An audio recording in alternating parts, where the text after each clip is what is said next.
But if you want to support the channel, there are a few ways of doing it. Hit the like button on each live broadcast or video. This helps the channel grow.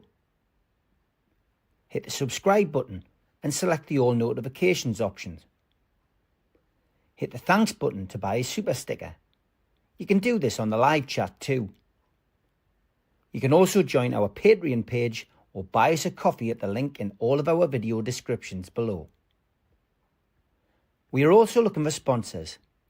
If you want our latest advertising rates and how you can get involved, then email John at nufcmatterspodcast1892@gmail.com.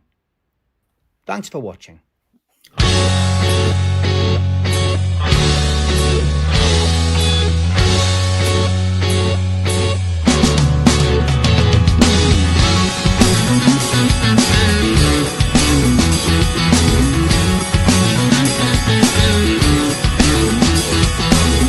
Hush now, city kids, gather round for urban myths. Hush now, city kids. When it came to me after so long, I didn't have no choices in the streets where I was from.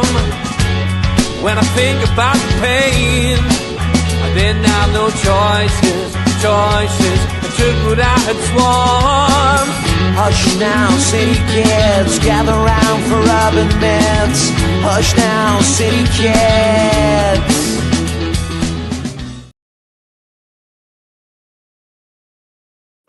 Good evening. Welcome along to the Fans Forum on NUFC Matters, and a big welcome to you at home. Thanks to Media Arts for the new introduction there with the Carabao Cup run and the Carabao Cup final, which is very good. Nice to get a refresh like that every now and then. But it's good evening to George, Barry, Darren, Jeff, and Magnus, Kevin, Alan, Martin, and Tom, and Pablo, who is waiting in the wings to come on once George has had his say. But we're going to start off with, I guess, something that's topical at the minute. Selling women's football teams connected to football clubs. George, as we predicted a few weeks ago on the Amigos, it's happened. Aston Villa now looking to do the same. Should Newcastle United follow suit, George? Well, my personal wish would be no. It's a gimmick, and it's a temporary offload for PSR, but it is only temporary. I'd rather they actually invested the money in the team rather than messing about with all the shenanigans that the other stuff does. So, from a personal point of view, I wouldn't necessarily want us to do it. The one thing I would say about it is, if our owners did decide to do it, then it's because they see something in it that I miss. But it's a temporary fix, if you like. And if we weren't as desperate financial straits as Aston Villa were, maybe I would be desperate to do that as to follow Chelsea. Remember, Aston Villa are currently 96% of their revenues going out on salaries. That's unsustainable. That's worse than when Leeds collapsed and went down into the first division. So no, the championship rather. So I personally wouldn't want us to do it unless somebody can convince me there's more than a temporary fix involved.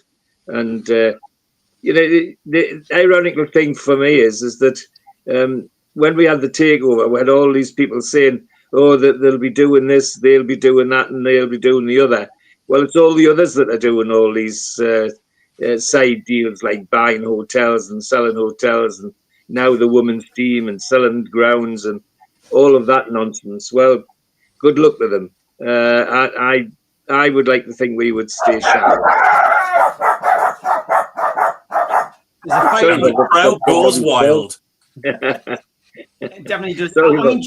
I mean, George, at the end of the day, mate, it's down to PSR, and this is the reason that Aston Villa have done this. I mean, does the fact that Newcastle are going to fall further behind one of their rivals, Aston Villa, with potentially fall behind them, not make you think, well, why don't we just do exactly the same? No, it's a temporary fix, Steve. It's a temporary fix. It's a one-off fix. and it'll catch up with them anyways in other ways. If we were so desperate, I'd be more worried if we were so desperate that we had to do it. And yes, it means they get a whatever they're prepared to pay for the women's team in the bank or not in the bank, but makes it look better, looks as though it's in the bank. Well, fine, but I wouldn't want us to do it. No, I still wouldn't want. Down to you, down to your opinion, George. Okay, Barry, it's the same question for all the fans forum. So over to you. What's your feeling on this? Because, I think we've all said on here time and time again, we all feel that if Newcastle do something like this, they'll be punished, etc. But it's quite clear when you're reading these financial experts and listening to these financial experts on various media outlets that this can happen. This is allowed to happen. So, Aston Villa, who we all thought would probably struggle to spend in this window, have now found, that they can do exactly what Chelsea have done. So is it time for Newcastle to do the same and act accordingly? It's a hard one, isn't it? I mean, they called it the Chelsea loophole. They're calling it the day that the Chelsea have found a number of ways of increasing their income in what doesn't look... Yes, it's allowable, but it doesn't look as though it's fair to other teams. So I sort of go with George. I think up until now the owners have stayed whiter than white almost to try not to get some of the accusations that we're expecting being chucked at them the minute they do something. But at the same time, I'm so fed up with obviously I was listening to you guys yesterday when you did the Three Amigos mix up again about the lack of income and sponsorship and the just lack of what looks like effort by the club to raise money in other ways. And you just think, well, what this would be an easy option to get. I mean, they're saying that our women's team is on a par with the value that Villa's is. So that would be around the 55, 60 million pound mark that would then come into the club that we could use potentially on players, whether it be for the men's team or the women's team. And you just think, why the hell not? Because at the same time, we seem to be really struggling to make any inroads into player incomes because we can't compete wages wise. Yes, we might be able to compete with the actual amount of people we're offering for a player, but we just seem absolutely miles away with how much some of the greedy Premier League players are wanting in weekly wages. We don't seem to be able to compete. So I'm getting to the stage today where I think, well, why the hell not? Why shouldn't we go for it? If it's genuine, which obviously Villa are now doing it, Chelsea have done it, there's other clubs rumoured to be looking at doing it. Why shouldn't we? You know what I mean? It's not illegal. It's not something that can point at us and say those bloody Saudis, they shouldn't be doing this because everybody else seems to be doing it now. I would go for it. I think we need all the help we can get at the minute to find a way of lifting us up to the level that the likes of City and Liverpool are on, that pedestal they're on with the sorts of players they're bringing in. So I would go for it. I don't want to, in respect, I would rather see us, stay clean and stay true to what the Saudis have done so far. But I'm getting fed up with the back teeth with why other teams are allowed to get away with it and we're not. Okay, Darren, how are you feeling about this latest move by one of our rivals to alleviate the PSR pressure? Simple, just go and do it, and then when we do it, the FA will stop it. Simple as that. Now the other clubs will kick off, or Newcastle's done it, and then there'll be a rule that no other club can do it again. So to me, it's simple. Go and do it, and then FA will come in. Oh, that's not allowed, or financial fair play, it must be stopped. Or we can say, well, Villa done it, so you cannot fine us. You cannot go because the other clubs have done it. So to me, do it now, and then once we do it, the Cartel 6 will complain, and then say we've done it, and then there will be a rule that you can't do that rule, and you can't do it, and then start square one again. So to me, you can do it. Sort the rest. You want to spend money, you want to get money in. It's simple. Go and do it. Yes, people say like, "Oh, we don't want to go that way." Stop it. We've got to do it. Chelsea can do it. Your Villas can do it. We want to spend money. We need to go and do it. It's for me. I wouldn't bother. I'll go and do it tomorrow. Something like that for me. Okay, simple as that. But Darren, is it as simple as that for you, Jeff? No. The rest of the league, well, not the whole of it, but most of it is heavily in debt. It is heaving with debt. They're more highly geared than an F1 racer. Okay. And if the American economy goes the way it seems to be going, and they carry on with that Tango Mussolini's ideas, they're all going to be in an awful lot of trouble. Okay. And we're going to see, Leeds collapsing, destroying their records in a fire by mistake, that sort of thing happening.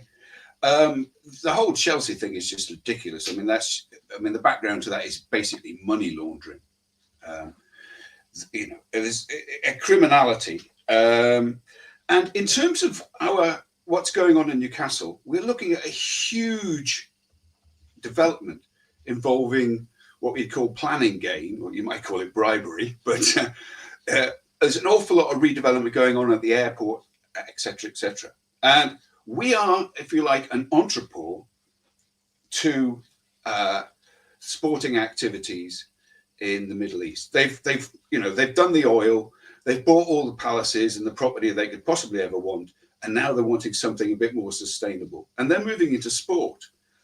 And you'll go there to watch the golf, you'll go there to watch the racing, which they already have a big share of.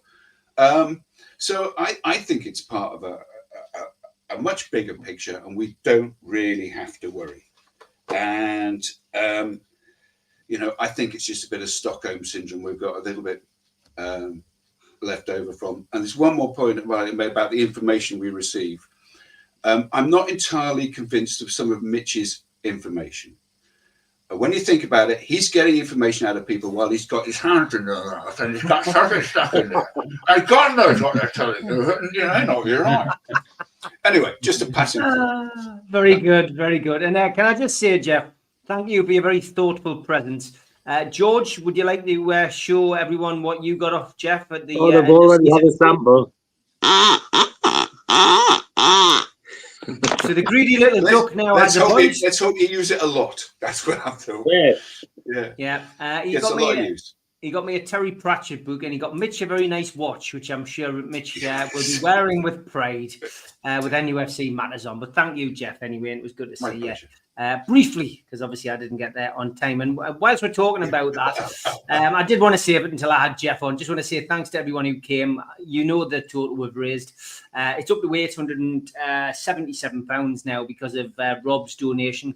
Rob donated 50 quid, even though he couldn't make it, bless him. But we did have a good time. There is a group photograph of me and the guys when I got there. Stephen Kennedy in the background. Of course, there's Denise and George and Ian. Mitch, of course, flew over, and there's Mozza and Alan. And the guy who wanted the photograph taken is Alistair, who watches the show religiously. A couple of other photos. There's Alan with Steve Howie. And there is Bez and Watto with Mozza. And there's the threesome with Denise. And Scunny Mag with the replica Carabao Cup that Rob Maltman, our designer, brought along. Thank you, Scunny Mag, for modelling that. A nice group photo there of Darren, Ian when he was sober, George, always smartly dressed, and some madman on the end called Jeff, who was dishing out presents like Santa Claus. And here is Darren with the Carabao Cup replica as well. So a good night was had by all. Great to see as many people there as possible. 120 people came along and supported that event. The woman, Sonia Rowe, came along from Age UK Dementia as well. And those of you who came had an impromptu Three Amigos podcast live on stage as well. We did record it. We got most of the vision until we were told to switch the camera off by one of the players who will remain nameless. But we do have the audio. So the audio will be going live at Christmas. And we do have the Three Amigos who didn't complain about being filmed, who will be also in their full glory at some point on this channel when I need a show to fill in when I can't do a live. But thanks to everybody for coming along. So Magnus, back on to the matters in hand. Should we sell our women's football team? Yeah, I kind of agree with George on this one. That is kind of sweeping the issue under the rug. I mean, if I mention a few on here that have been spoken about before, I mean, the way Chelsea found a loophole and sold hotels to themselves, and now we are seeing 55 million with Aston Villa selling the women's team to themselves. Man United trying to back for taxpayers' money to build a new stadium, and yet we are the ones that had to weaken our squad and sell our young assets. Obviously, this is just very upsetting, and I don't know how the three clubs I mentioned before, how you can call them then with the PSR sustainability. How is that sustainable? I'm devastated about it, and I don't feel that we should be doing stuff like this. And I agree. All eyes will be on us if we do, and we'll probably change the rules or do something, throw some rocks in our way. I think we're on the right path, and I'm trying to stay very patient. I would like to start to see some movement. This is okay. We've sold players for over 100 million in the last 2 transfer windows, so I don't think this would be. I don't think we are desperate enough or in any kind of issue to deal with as of right now, and we are a club that is debt free. Probably the only thing we could be grateful to Mike Ashley for balancing the books. I'll just have to keep on trusting the process. I don't think we want to be explaining those loopholes if we were to go down that route, and just play by the rules and find our own ways. I think we've tried a lot of Premier League players right now. My opinion is we need to be looking more overseas in South Europe and Scandinavia, maybe. Okay, thanks for that, Magnus. Kevin, how do you feel hearing that news today? Well, I've just found about it just now, really. I wouldn't sell a women's team because the women's team needs money. The women's game as a whole needs to grow in the country. So why buy it off our club, buy it ourselves, then where would that money go when they need the investment moving forward for themselves? So if you want to develop the women's game, why discredit their game by buying their team and moving monies into the men's game but not using it for them? So that's my side of it. Plain and simple, really. I wouldn't. I think we should just do it the right way. I think we should do it the proper way. Invest properly within that women's game to make it grow. Like I said, from the academy standpoint, from a full-time women's game, there's no point in robbing Peter to pay Paul and just to float money around the football club to see where it all lands. Like I said, the women's game needs to grow within the country from a young level all the way through to the pro women's level. And if you buy said women's team from whichever club, you're just discrediting the game even further, which is not helpful for the game as a whole. Yeah, okay. Steve says the women's team isn't worth anything substantial, but that's the point, Steve. It's based on what it could be, and they're expecting a huge boom in the women's game. It's already miles ahead of where it's ever been, and they expect it to increase. So that's why Aston Villa and Chelsea have sold it, because it's the long-term vision. It's that kind of American way of doing things, and it's a strange situation. Benny, I like your suggestion. Very simple. PIF form a company called NUFC Women's Team Limited. Stick 60 million in it. Buy 25% of the women's team from NUFC for 50 million. Sorted. Yeah, this is the kind of housery that is going on at other clubs. My question, simple, Alan. Should Newcastle United do this now? No, Steve, no. It's just a simple thing like that, because it'll be like Darren says, it'll be a rod that it'll be used against me in the future, because of teams that haven't got a women's team, it'll be saying you have just, masqueraded the figures, and, it'll be used against me. It just shows you PSR is just getting destroyed within our eyes. When teams like Villa and Chelsea have got to do this, Steve, in my eyes, bit by bit, it's getting destroyed, PSR.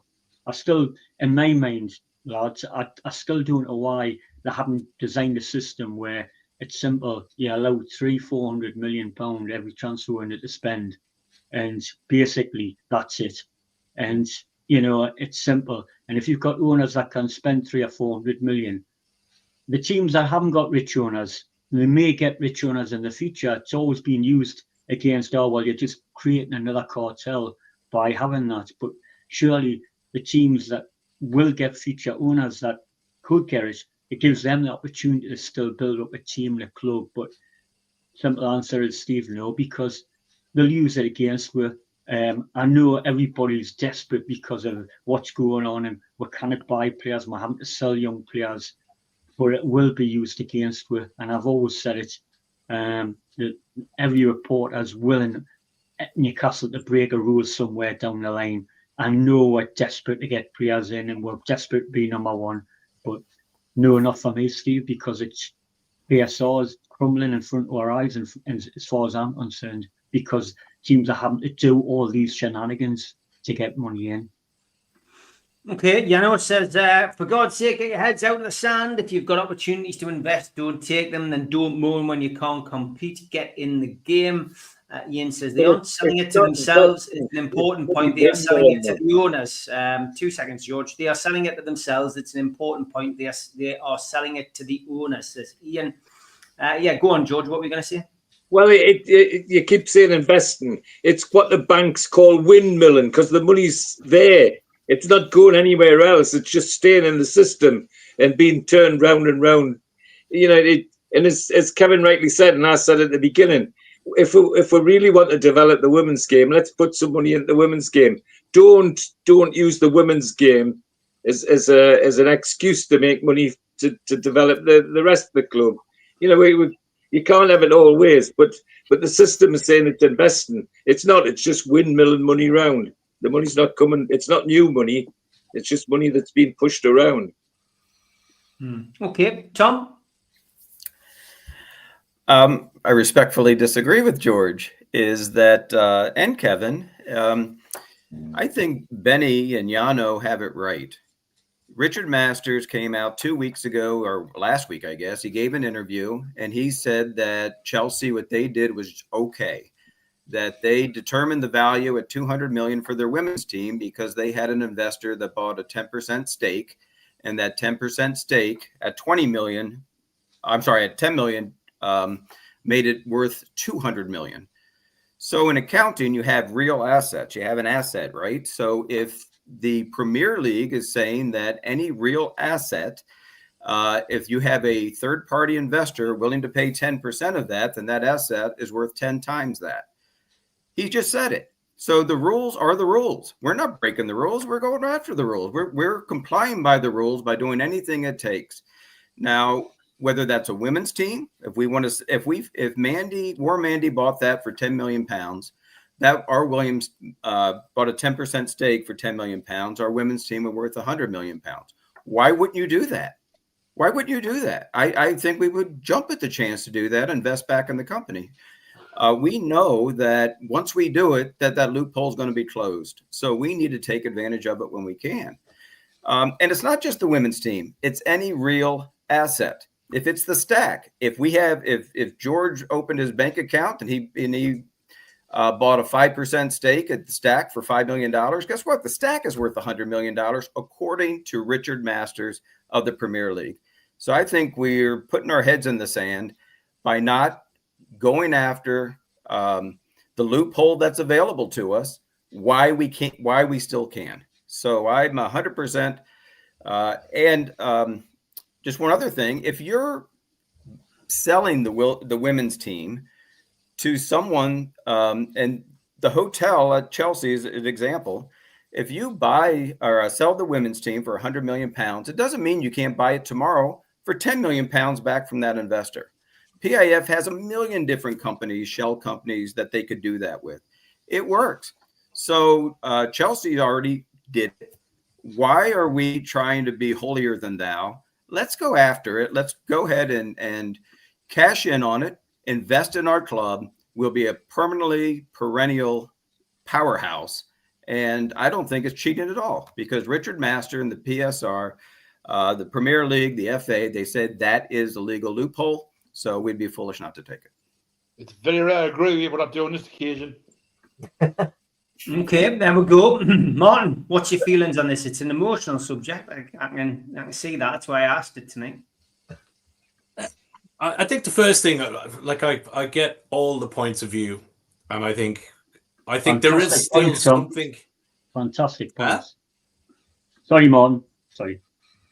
No, I think George is right. I think Darren is right. I think all the lads are right because it is opinion based.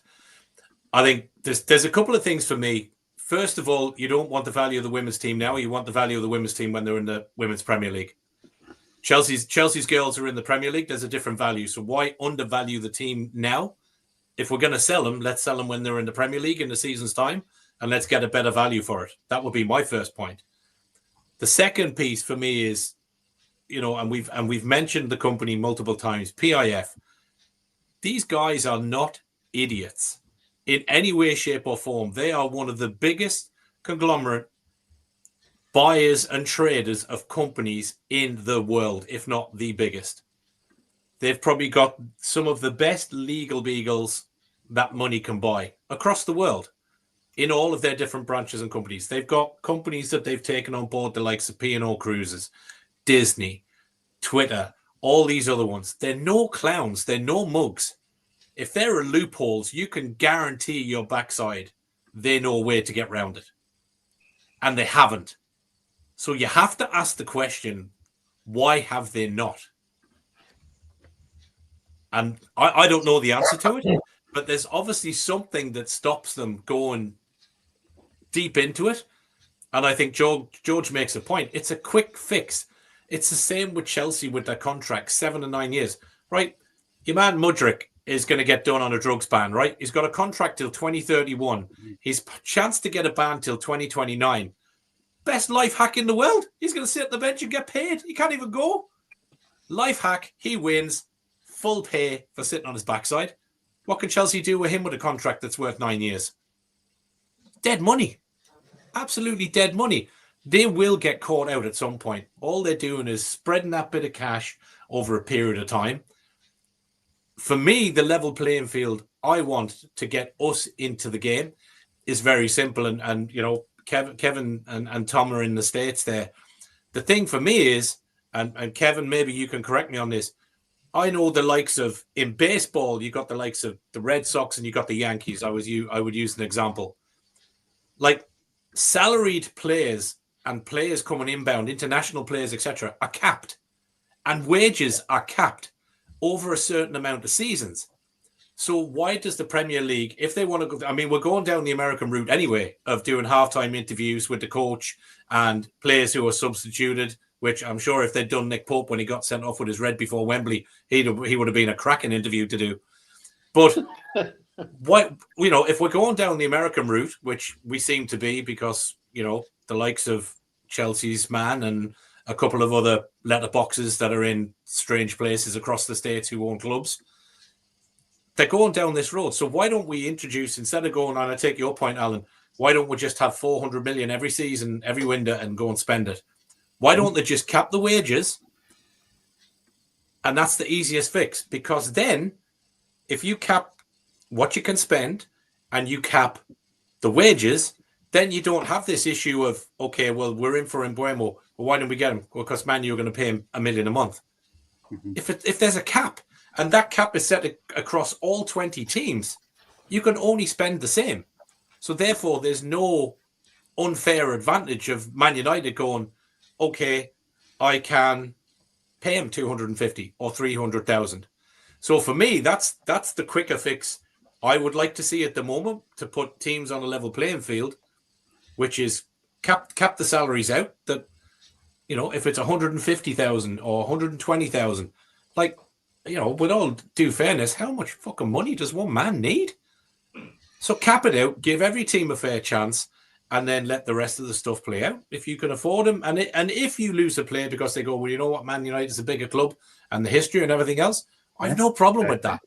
Mm-hmm. But at least give me a chance to compete. And I think a player cap, season cap, or wages cap, whichever way you want to look at it, I think is one of the fairest things. And listen, if the loopholes are there for hotels, like I said, piff are no fools.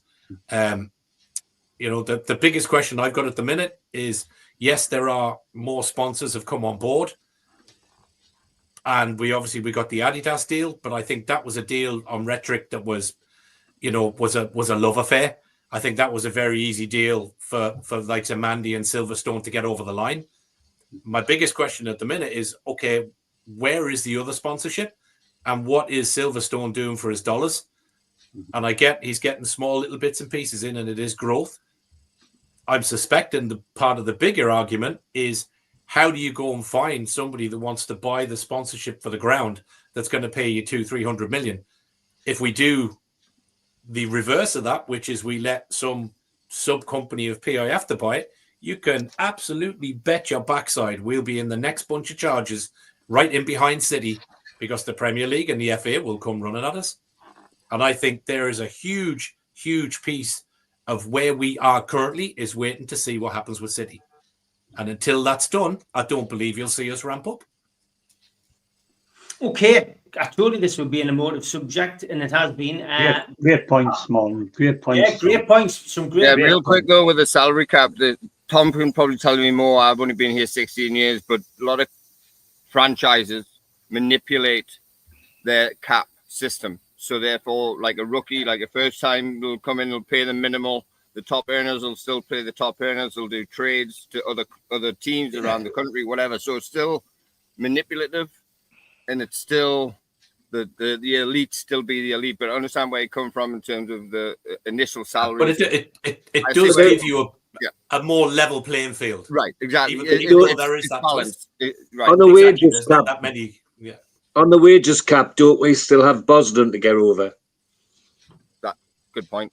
Yeah. Is that a new segment? Exactly, Pablo. My shirt's wrong then. I put Botman. Pablo. Sven Bosman. I love it. Yeah, do you know what? Great question, mate. 'Cause I think it has divided the panel literally in two. I think probably I'm trying to kind of remember bits that the lads have said. I think in answer to Martin as to why we're kind of keeping things whiter than white. And I think there's an undertone to that is we know why our owners and certainly people from the Middle East are trying to do the sport thing exactly whiter than white, and it's the things away from football. So I think with that in mind, no, I don't think we'll probably follow suit and sell the women's team. I think so far morally we've got everything correct. Let's face it, we're already hated by the footballing fraternity because of the rumour of wealth and who owns us. So I don't think they will. But if you ask me the question personally, I think for many, many years we've kind of fallen down the wayside in maybe the dark arts of this kind of thing in financial terms. You know, if we did have very savvy people behind the scenes, we wouldn't have had to sell Elliot Anderson and Minte. So I think we're playing catch up, you know, in many regards, certainly with a playing squad. So for me, why wouldn't we do it? Because we're not cheating. We're not going to bring any controversy. We're not stealing money from anywhere.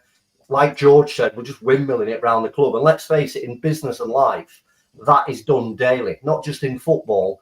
They just shift numbers, shift whatever to benefit them that day. So I think with Villa and Chelsea doing it already, I don't see why we shouldn't follow suit. And to kind of go, and I'm trying to remember a point that Kev said about stealing it from the women's game.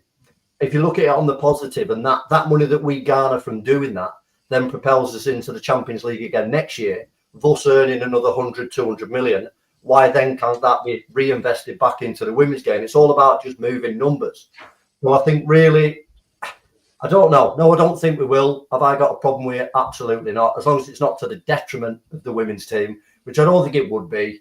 You know, let's face it, everybody is still going to watch them. They still make the money. They're still going to get in the Premier League. And we kind of go up together. So it's robbing Peter to pay Paul. I agree. But why not if it gives us that short-term kind of advantage?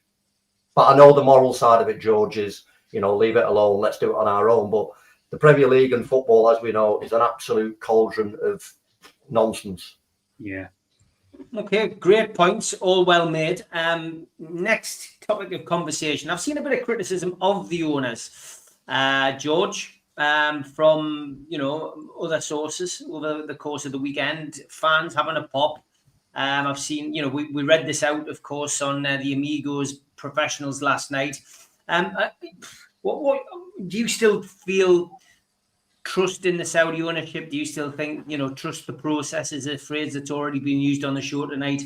Are you still keeping your head calm this summer? Because somebody's made the point. We're back into pre-season training a week today. No signings coming in. A goalkeeper, the only one that looks like could be possibly done that we know of at the moment. But are you keeping your feet firmly on the ground and trusting the process and still trusting the Saudi ownership, George? Yes, well, could I remind you as well that if we don't get anybody, there's only one person to blame, and he's called Eddie Howe. He's in charge now. And the last time he was in charge was when he first came. And the signings then were Trippier, Bruno, Isak, Botman. If he could do that again, he'd be king of Newcastle. So, my feet's still firmly on the ground. Having worked with Saudis before, once they invest in a project, they're very loyal to the project. Also, the other thing is I keep saying to people, when they took over, and people have used Amanda's name last night and again tonight, she talked about the 5-year project, as did the rest of the PIF chairman and all the rest of it. Well, we're just over 3 years into it. We've been in Europe twice, and we've won a trophy. That's something we haven't been able to do for years. So let's enjoy that. And the only reason you're getting lots of this backhanded stuff is because the people above war, people are trying to keep up with, are wetting themselves because they can see us coming up behind them at 100 miles an hour. So my feet's firmly on the ground because I'm enjoying one of the best seasons my team's ever had. And I'm not going to let others elsewhere dampen my enthusiasm. And I'm ready for the next time now. And I'd be amazed if next week, when we get into July, when the real money can be spent, that suddenly Eddie's not on the pitch with somebody with a scarf around their neck saying, here's where next backup centre forward, here's where next back centre back, here's where next goalkeeper. I think it'll happen, and I'm firmly fixed on it. But the other thing about it is that I read an article in a so-called fanzine. I'm not going to mention its name to give it any clickbait, but my instant reaction is, what bloody planet are you on? Where do you live? It went all the way back to human rights and all of that tripe. For God's sake, look at the human rights in this country. What's happening to that? Look what our former Prime Minister did when he brought out a law that allowed Parliament to overrule the Supreme Court, tearing Magna Carta up. Where was the criticism about that in human rights? Nobody let that go. So I listen to these things and just, it goes in one ear and out the other. PIF are loyal to what the people they work with, and they will be. And my last subject will be the new stadium. Everybody's looking at Tyneside for the problems about announcements about the new stadium.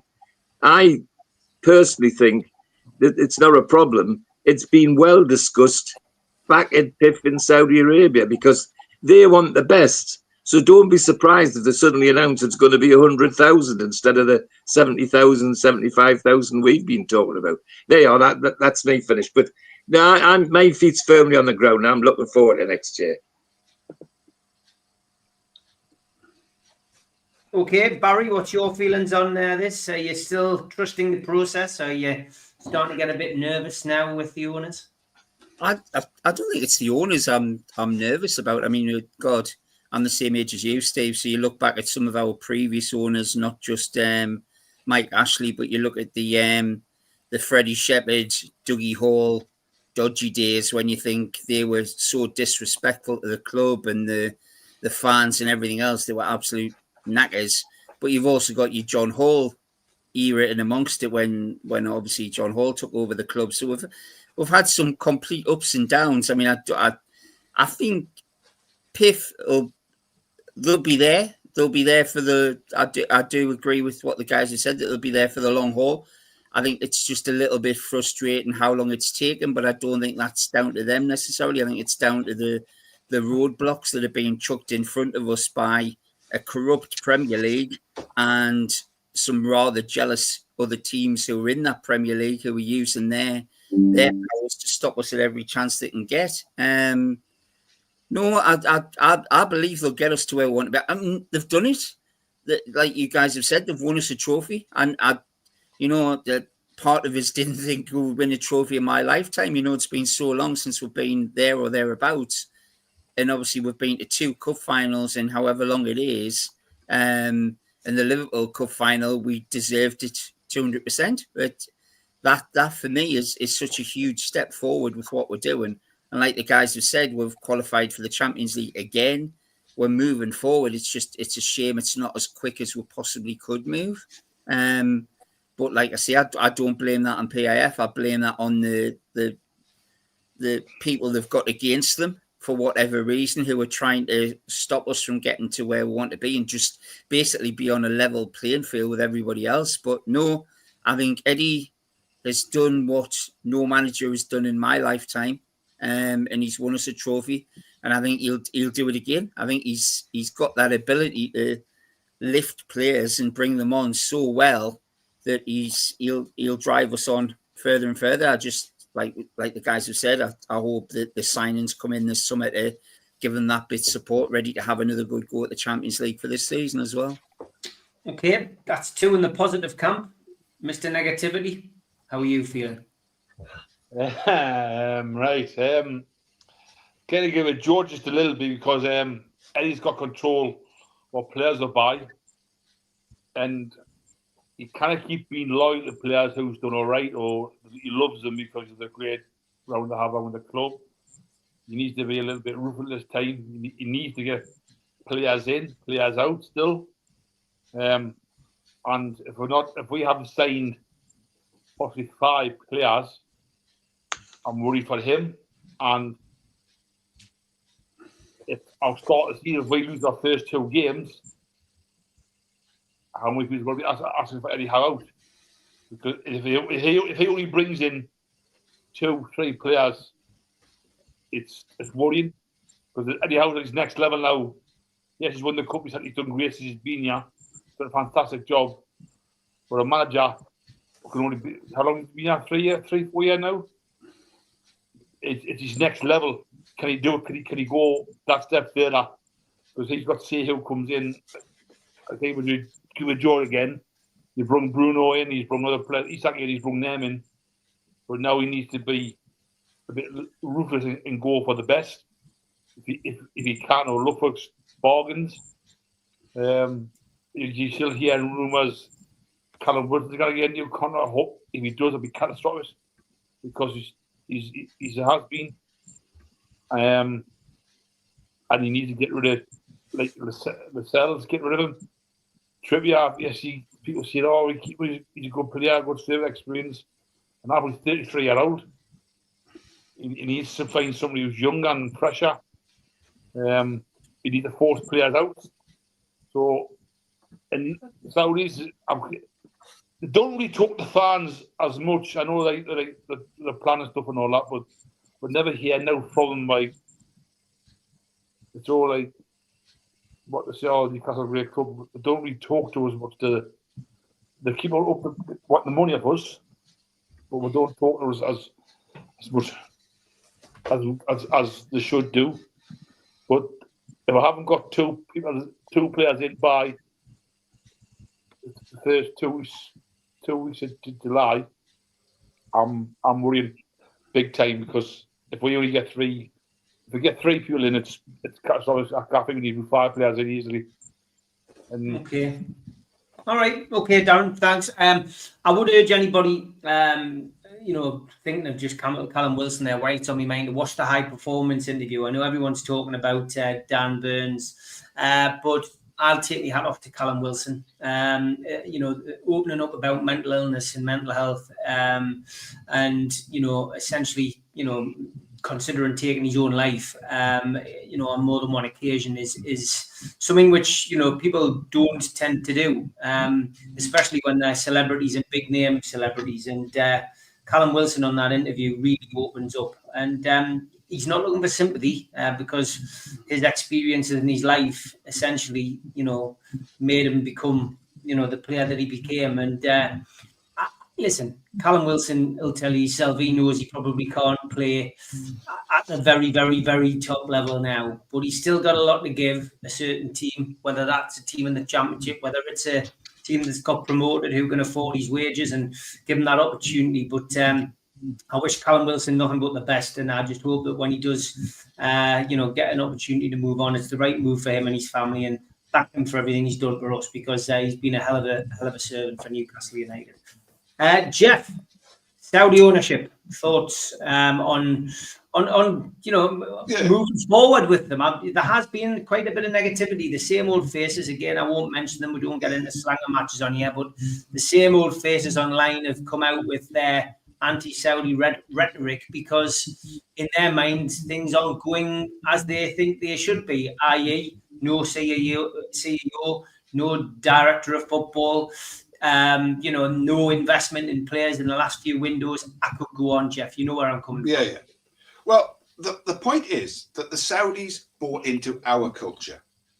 They wanted our culture. That's a big up for us. They wanted to be part of Newcastle United. We didn't buy into theirs. We didn't say, please come and we've got some women we want sticking in veils.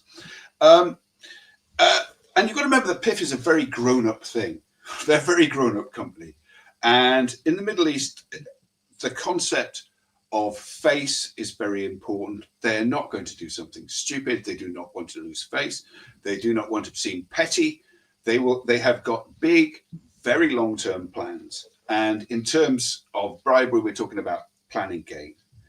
I do not want to read in my local paper who we're buying, how much they're going to be paid, what they're negotiating with, and all the rest of it. That's just nonsense. It's clickbait, and we shouldn't get sucked into it.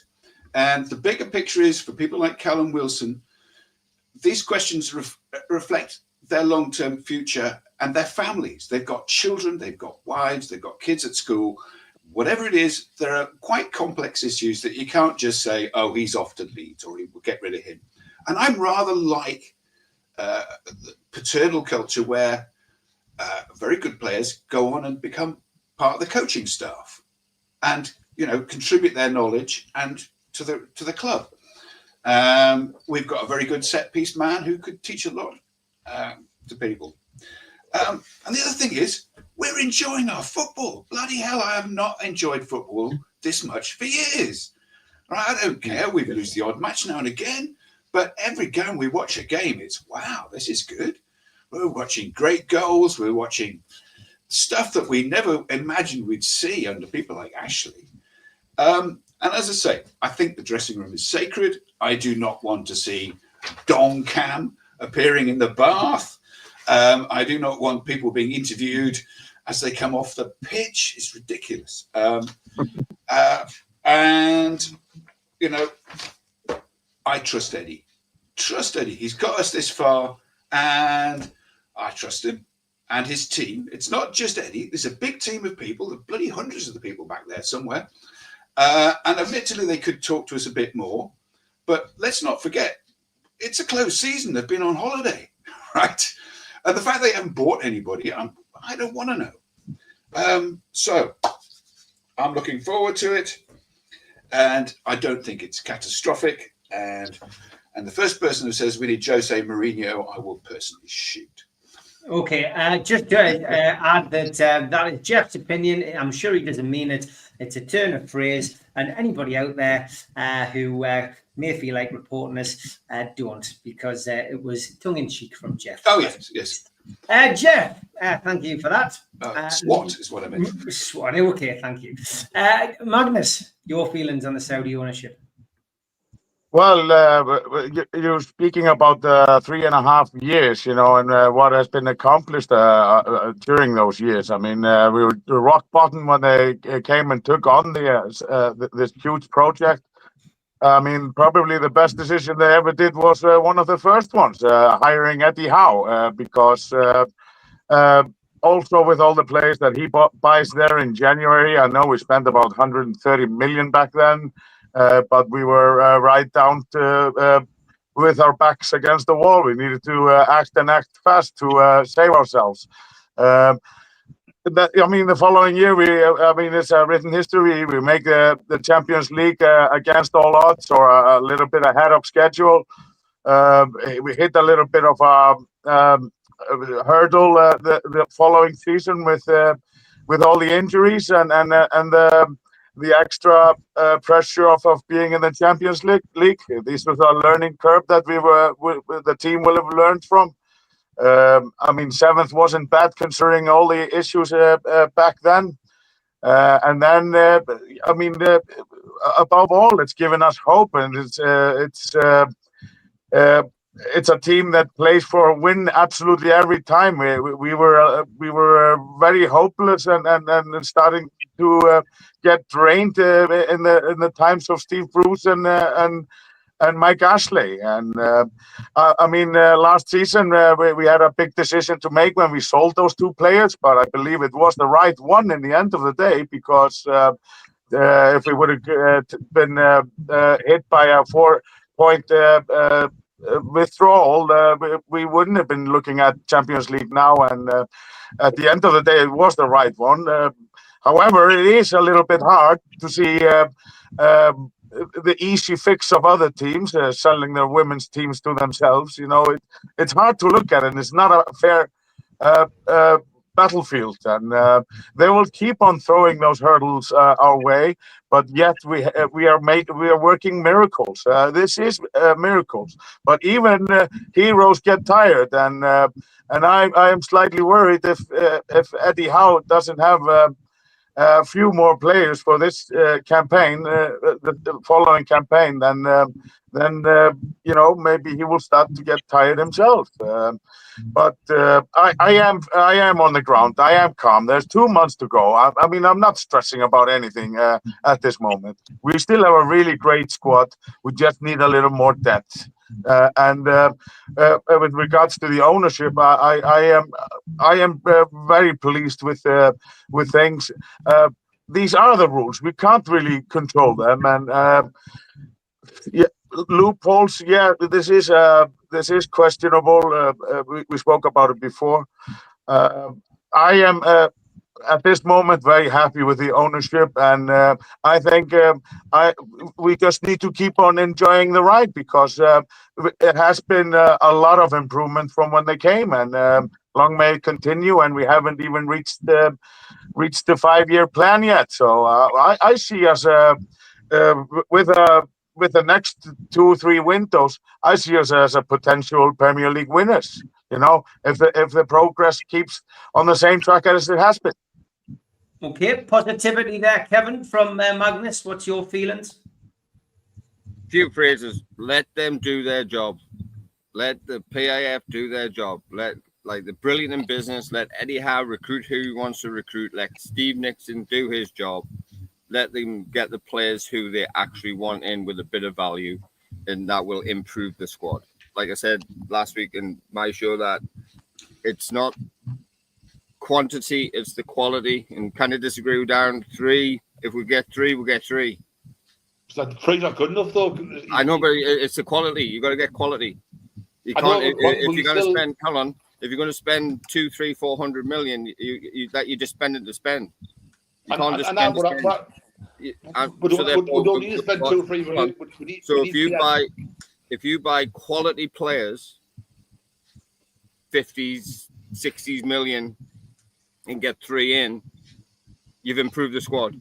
So you've got young players who are there available, like the Lou Malias of the world. You've got others who are developing in the potential roles. Yes, if you have outlays, it's again, like I said, it's quality over the quantity.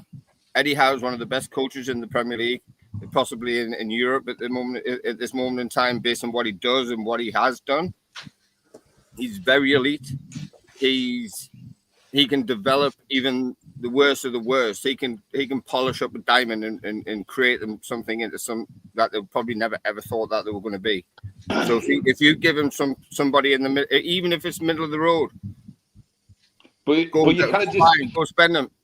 That's the nature of the market. You have to understand that there's value, there's market value of players. We can't go and spend 115-16 million pound on a lad who went to Liverpool, Wirtz, who went to Liverpool. We can't go and do that right now. We could, but then that's going to be a detriment to the club going forward. So for me, it would be trust our ownership group, trust the CEOs and people who are in executive positions, trust the manager, trust everybody involved, and let's have another great season, because that's what Eddie Howe's done over 3. So that's my opinion. That's just where I sit it. I would rather have the quality over the quantity and have yes, you can still have the depth. Because but you still, like, Longstaff's got 1 year left his contract. Well, right. So let it run out. Give him another year. If you let him run out, you're not going to make any money on him. Well, what's the point? Be clever business, mate. Well, so give him a year contract, sell him at the end of the. Sell him now. Instead of giving you a contract, you sell him now. What's the point giving you a contract for another 3 years and we end up keeping him? Well, you don't give him 3 years. You give him a year contract and then you move him on. I'd rather sell him now when he's got a year left his contract instead of giving you a contract so he get a sign-on fee. So what's the point of that? Do you know what I mean? We all know Longstaff job couldn't. It's all about his value. You bought him for nothing. You're going to sell him on for a massive amount. But I'll sell him now instead of giving you contract though. Well, so therefore you'd rather have 10 players coming in and spending. Any other points you've got to make, Kev? Because no, mate, I'm good. I'm just. That's good. Yeah, look, I got the gist of it, and I've got to be honest. Darren, before he came on, was arguing with Barry about temperature. So, but it's probably not. It's not a good idea to get on the wrong side of Darren tonight. He was saying he prefers it when it's sunny as opposed to raining. So we'll have that debate maybe another time. Alan, what's your feelings on the Saudi ownership? Still positive about them? Oh, very much so. I couldn't agree more with all of that, what the lads have said. I think it's been a great 3.5 years. Why do you think the other clubs wanted the Super League, lads? It was all about money. And there's only 2 clubs in the last 20 years who have, I would say 3, that have really went to win trophies. Liverpool, Man City, and Chelsea. And the other owners, people keep on saying, and I'm not getting to George, I'm not getting to that people that they want them to speak more often. Did we hear the Liverpool owners in the 70s? Did we hear the Man United owners in the 90s before the Glaciers? I wouldn't have a clue who owned Man United in the 90s and the 80s because they never spoke. They never spoke out because they're winning trophies. I'm so happy. I'm with Jeff and what the lads have said. We've seen some brilliant football, and what Kevin said, the process and everything. I mean, yes, we're all agitated. We all want new signings in the club, and we're all frustrated that's not happening. I remember Jamie Carragher, when the takeover first happened, said it'll take 10 years for Newcastle to be on a level footing with Liverpool, Man United, and Chelsea. And we're 3.5 years into it. And I think Eddie Howe's done an absolutely remarkable job in what he's doing. Absolutely incredible for the players he's had and the players hopefully he'll get in the next couple of months. I trust the process totally. We've had more setbacks, and there will be setbacks on the way going forward. And yes, I agree with Darren. There'll be a minority of fans shouting and bawling if we get beat off Liverpool and Aston Villa in the first 2 games. That goes with the territory. I remember Kenny Dalglish, his team was getting booed off after 3 games. We weren't going to win the league that year. And it's expectation, lads. The expectation grows. Not want to wait the start of the next season, but you're thinking we're not going to finish in the top 7. We'll all be expecting to be in that top 7. And hoping so. And there'll only be 2 or 3 teams that really will go up for the title unless we buy players. It was interesting that the Liverpool chairman said there's 6 teams next season going to be fighting for the title. So they're all worried about it going forward. So I'm quite happy. Long may it continue. Yes, we've got to be better at certain things. And yes, there'll always be room for improvement. I'm looking forward. I'm desperately want news of the new stadium, because I want it to move forward in a big way. And so, yes, to your answer, Steve. All right, good stuff.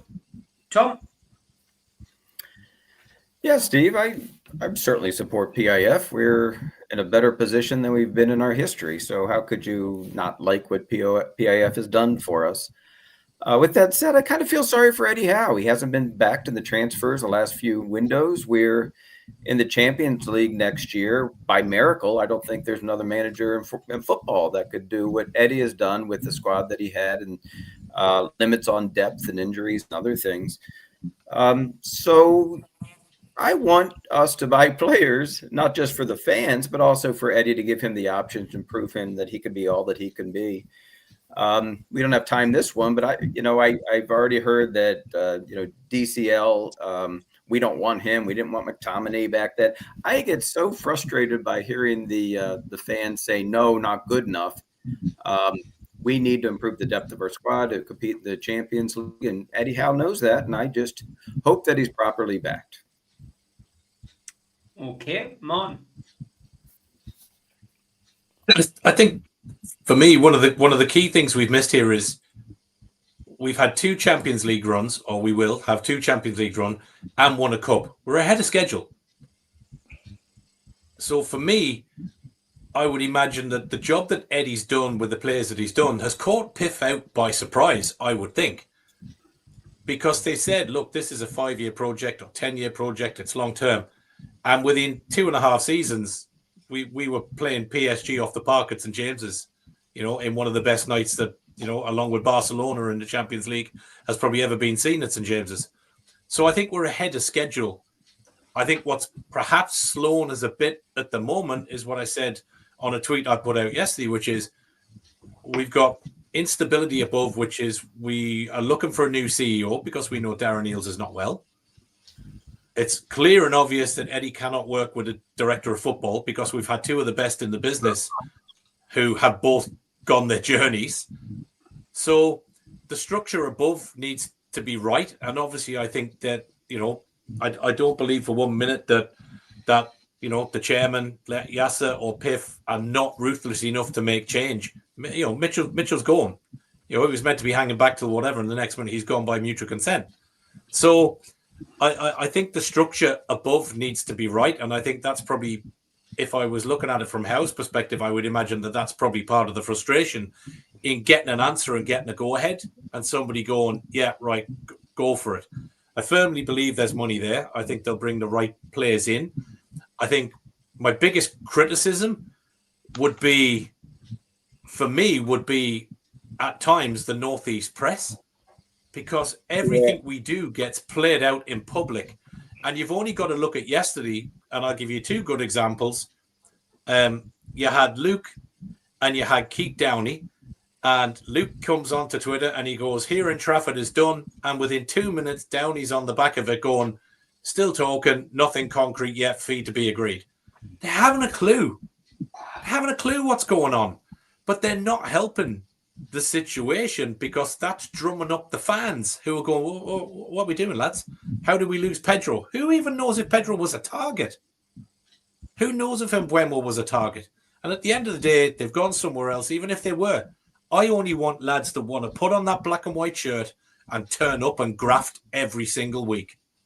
So until I see a lad with a scarf, I think we get the top level sorted out. We will get a CEO. There's talk about the woman from Arsenal. They're talking about all these things have got to be in play. And I think we're just in another unfortunate point that it just so happens to be around a transfer window where there's a little bit of instability above. But again, I'll go back to the fact PIF are not idiots. They're extremely, extremely good at what they do. And I think, to close out, my final point would be, when it does come to the continued investment and everything else, there's only 2 teams in this Premier League, one in France and probably one in Spain, that will have unlimited funds to keep doing what they do. So the likes of Liverpool, the likes of Man United, all these other, they will at some point stagnate and run dry of money. PIF have an abundance of wealth. Billions. We're the richest guys in the world. So I think they'll get it right.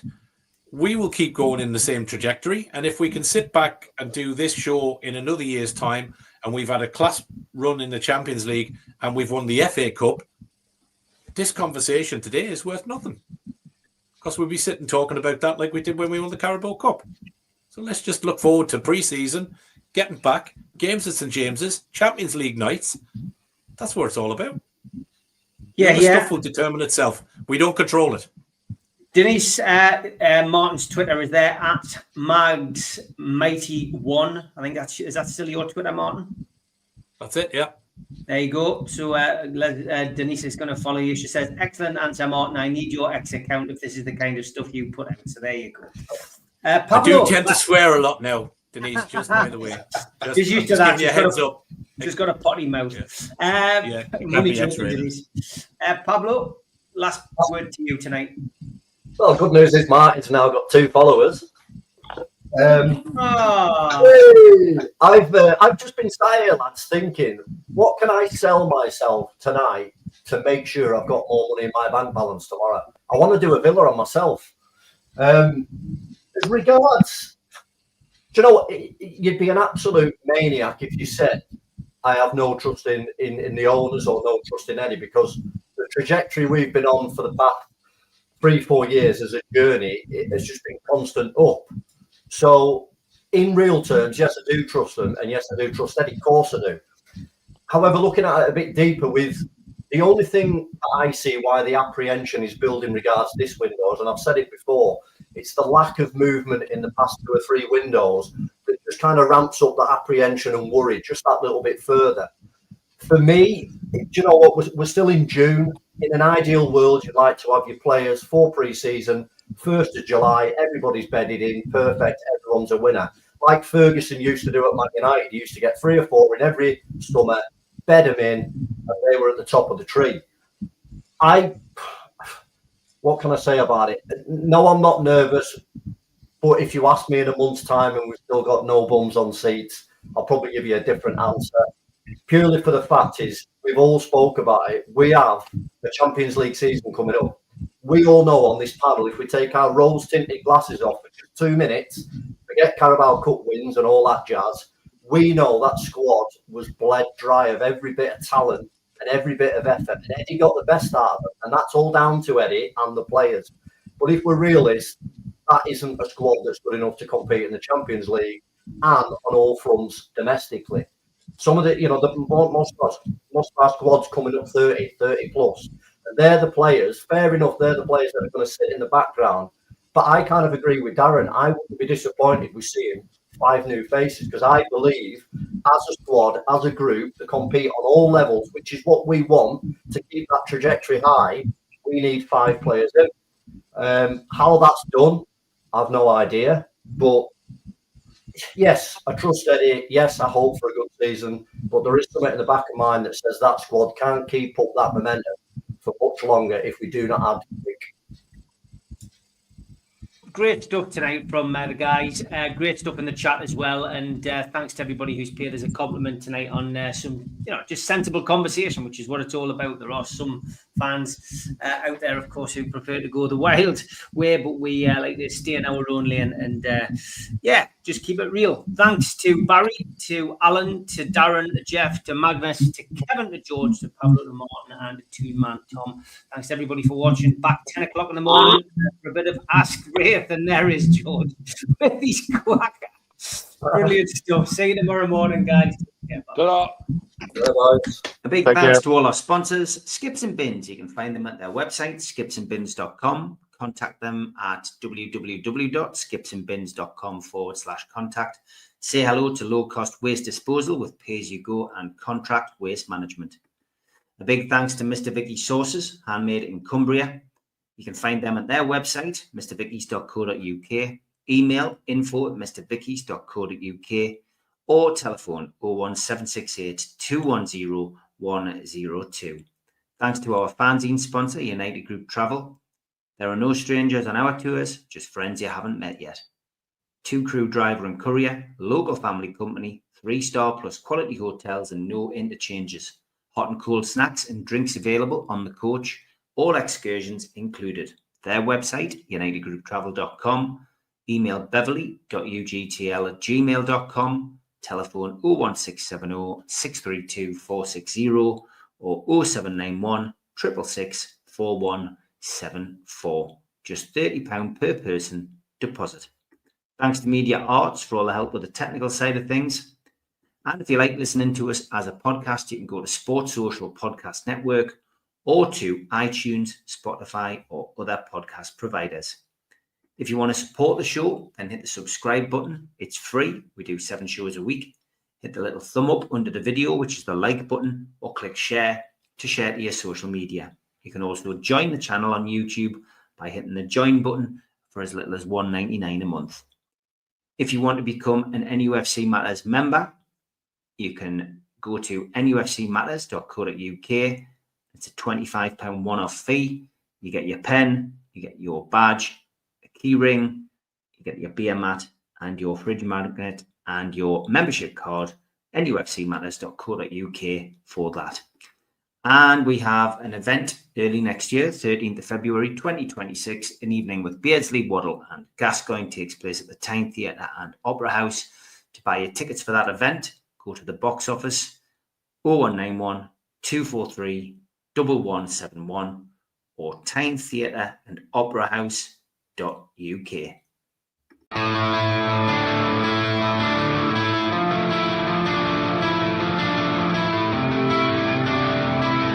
Yeah.